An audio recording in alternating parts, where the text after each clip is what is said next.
Morning, Bridgeen. How are you? I'm good, Peter. Thanks very much. What about yourself? I am fantastic. The sun is shining and it's nearly Christmas, so I am in great form. Yeah, me too. Bridgeen, thanks very much for taking the time to speak with me this morning. Welcome to the Business Spotlight. Could we start? Could you tell me a little about yourself and your background and your business, please?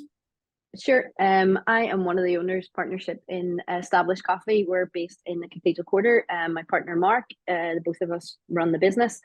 We started it 10th of December 2013. So we're coming up to our 10th year in business. Hard to believe, to be honest. It went so quickly. Long days, quick years.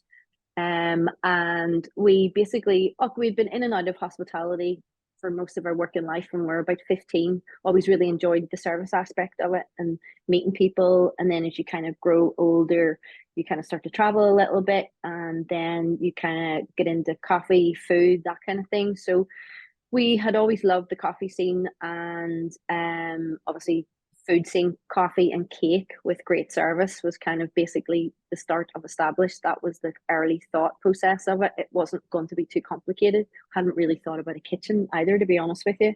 And that was I had just my dad had retired from bus driving, and we had asked them and family members if we could borrow money to open this cafe.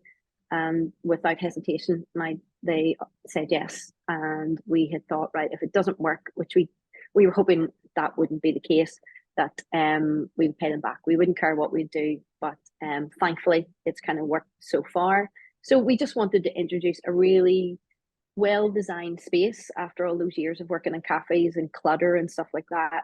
Established is very open, clean, easy to clean, and hopefully over the years we've been able to offer great coffee and great service. It's an imperfect place, but we'll do our best. We'll always try to do that. So it was great coffee, great cake, and great service was like the early days of it. And yeah, we just wanted to bring something to Belfast that we thought everyone could enjoy. And what was there a specific spark that made you actually say, right, we're going to do this, we're going to get the business launched, we're going to start a business? Yeah, we had went to London and we'd went to Monmouth Coffee, and we had both worked for Starbucks and absolutely loved Starbucks. Like I really did. Both of us really enjoyed it. We're very system orientated kind of people, like organized, like the structure. I loved that about Starbucks as a manager, was like everything, was in a book. If there was an issue, you could find it there. If something new came up, you could work out and find, it was generally a problem with the system or the standard. So I loved that. I thought that was really great because it basically took the noise out of the job and you could concentrate on the customers. And that was the key for me, was then you could get a bit of crack, meet people and actually focus on them. And we went to Monmouth, and we went into Monmouth Coffee, and I'd ordered a cappuccino and Mark had ordered a filter coffee. And I literally remember it was a beautiful, beautiful cold spring day, and we were sitting on the curb and like literally just blown away with the coffee. Like I wanted to lick the cup. And I was like, what is it about this? So this was like 2006 or so, 2007. And that was kind of the little, seed kind of planted. Oh, there's coffee can be really different. It doesn't have to be dark, it doesn't have to be roasted darkly, it doesn't have to be oily. What is it about this coffee? And plus they had it packaged so beautifully. It was like a simple brown bag, but every coffee had a little, tiny bit of color on it, so you knew where it came from. So I remember at the time, like the little pink tab was an Ethiopian coffee, and the purple was Kenyan, and this was just absolutely fascinating. And the people were lovely. So of course we were fully engaged. We couldn't wait to chat to people as well. So that was kind of the little spark around them. Very good. And what sort of people do you find that come to your business and engage with Established Coffee? We've been extremely lucky over time, and actually I'm not sure if you've ever been in, but if you've seen the space, it's concrete floor, big massive table in the center. It only kind of sits about 40 people, 42 people. And from the very minute, I remember about 2 weeks in, standing in the cafe and saying to Mark, look at the crowd of people we have here. They're from all walks of life and all age groups. it was such an, there used to be two brothers that came in. I haven't seen them in a long time. And they used to come and sit at the big bench and they take out the Irish news and they would order coffee and the two of them would sit in their suits. So that kind of generation, they must have been in their 80s, generation of men in suits, and like, and it's not that long ago. And then there used to be a woman who went to Bill Harris and she used to bring her mum in and she was 92 and she would leave her there and we'd look after her, you know, while she was getting her hair done. And families, then business meetings, not a lot of students at the time because there was nothing around here for students, but just a diverse work group of people that came in. And I think people were interested in kind of like, this is kind of really different, weird out there. What is this? So we had a lot of work to do at the beginning, and that was the service element of it. So yeah, we've always had a really great widespread kind of, you know, type of customer that comes in, and that definitely is needed in hospitality.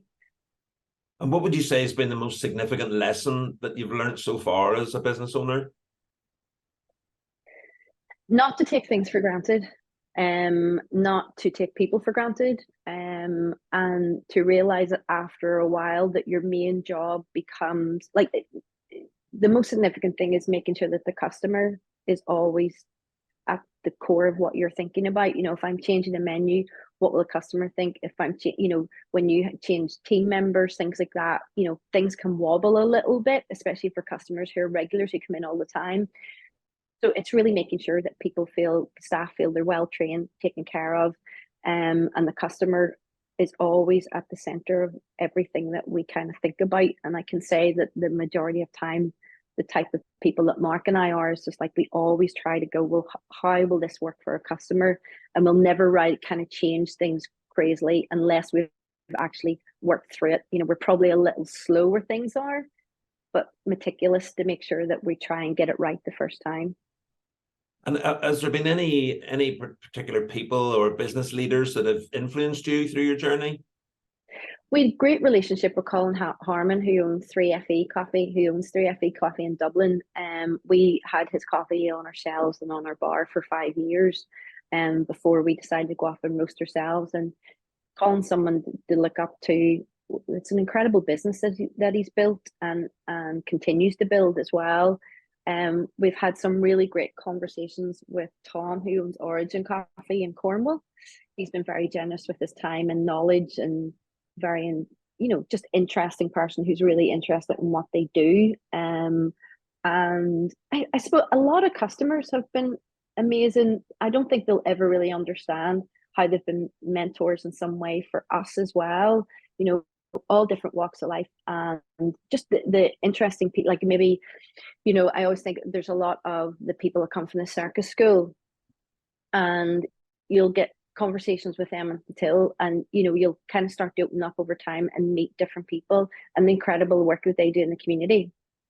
Katie Richardson is an incredible musician. She is such a wonderful person, and the amount of things that she does for people that people don't know, like, you know, we have lots of that kind of thing that goes on, and I just find that, you know, such an inspiration, and you know, just interesting that people are just, there's lots of very kind people out there who are just getting on with stuff. So I suppose in that weird way, they kind of mentor you and keep you kind of, you know, moving forward and understanding that being kind and decent is the right thing to do. So what would you say has been the toughest obstacle that you've had to overcome in your business journey so far? I'm sure everyone has said much the same, that we're kind of looking, Brexit has been a massive negative impact on the business, for lots of different reasons.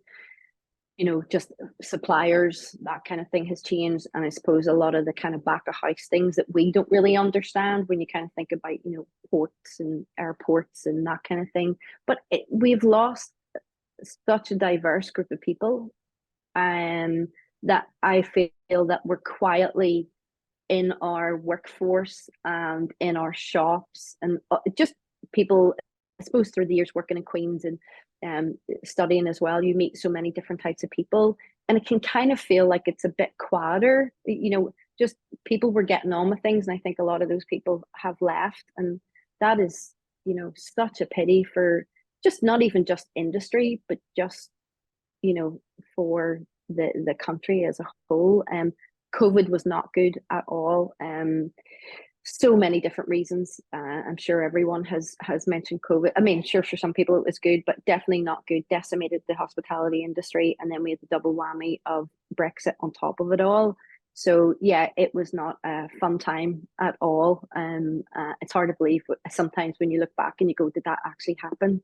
But yes, my nervous system would definitely tell you that it happened, you know. So yeah, they're probably the major things for us. It's great that COVID's well in the rearview mirror now. So Mm-hmm. if you think about today, Bridgeen, what really drives your passion for your business today? I think we really, and I suppose at the heart of it all, we really enjoy what we do. It's like all these little things you come up with. You're constantly putting little fires out. You know, we try and stay on top of things as best as we possibly can. I really enjoy working with people. Enjoy working for people as well. And if that's what you do in service, you work for the customer, and then you work for the staff who are crazy enough to jump on your dream, which is a really weird thing when you think about the amount of people that apply for a job and there's something about established that they want to work at. Like that is that's incredible. You can't take that for granted. So I think just the general, you know, and our roastery, you know, getting it up and running at a pandemic, and still pushing through and really like ruining people for good coffee. That's our dream, is like get rid of all that bad coffee, and let's that's probably what keeps a lot of the dream going, is like, yeah, let's ruin people for good coffee. And if it were possible and you could go back in time and give some advice to your 18-year-old self, what would that sound like? Oh, that's a weird one for me, because I actually wanted to be an air hostess. My dream was like, I'm just going to leave and go and travel. That's all I'm going to do. I am not settling down. I'm not doing anything like that. I'm just going to be an air hostess. And then I realized I would have had to leave my grandmother, and that was a no for me. So I just think that don't look at anyone else's life. Just look at your own, be settled and contented within your own, and you will do everything that you want to do, because you're not, don't look at everyone else, look at yourself. What do you actually want to do? And bend like a willow. Sometimes you have to be flexible and realize that you're not going to get from A to B straight away. You might have to go to F and Z and V on the way, but actually, and don't be frightened of taking an opportunity.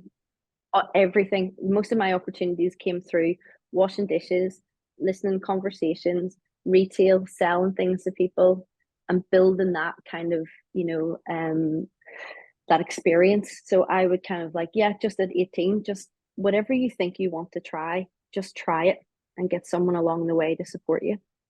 Superb, great advice. And we're approaching the end of 2023. So if you think ahead to 2024 and beyond, you know, what new or upcoming initiatives are you most excited about in your business? Continuing to try and build and find ways of making the cafe constantly better. We're always striving to try, you know, if we have a problem within it or you get a bad review or whatever, we kind of try and go, okay, well, where could we have been better? We need to own that. That's what happened, and try and give people as much opportunities within the business as well. Big focus for 2024 is the roastery, is trying to work out what type of roastery do we want to be? What type of business do you want to be? Do we want to be, you know, huge, or do you want to kind of like, you know, where we're at now and just build gradually? So I think that's quite exciting, you know, trying to look at opportunities and kind of brainstorm what could be, and I think that's what's quite interesting and scary all at the same time. But yeah, massive focus on the roastery, keep pushing it forward, and obviously the cafe, just trying to kind of keep it excellent as much as we possibly can. Superb. And if somebody likes what they've heard and they want to be given the opportunity to get rid of their past of rubbish coffee and they want to sample some of your excellent coffee, then what's the best way? Tell people where you are, and what Yeah, would you recommend? they could come into the cafe because the staff love it. They love a conversation about coffee, and our website, established.coffee. We're in the roastery most days. Always happy to have a chat with people. And we have our coffee in Rosta, which is a cafe in Derry, with Ursa Minor and Ballycastle. Middletown Coffee has been a wonderful customer of ours. Johnny worked with us actually for 2 years, and his wife Emma and him opened Middletown 8 years ago, and they now serve our coffee. And that's like, that makes us so proud when people have actually worked in the cafe, and actually seeing people open their own places who've worked at established. I mean, it's something to be so proud of, and that has happened on quite a few occasions. So but yes, there's a few different cafes you can get our coffee in. Hopefully we'll be building that next year. Fantastic. Well, Bridgeen Barbour from Established Coffee, thank you very much for your time and sharing your story this morning. Really, really interesting. And I'll definitely take you up on that cup of great coffee. So thank you very much indeed. Have a great end of 2023, and I wish you all the success for 2024 and beyond. Thanks very much. Thank you so much.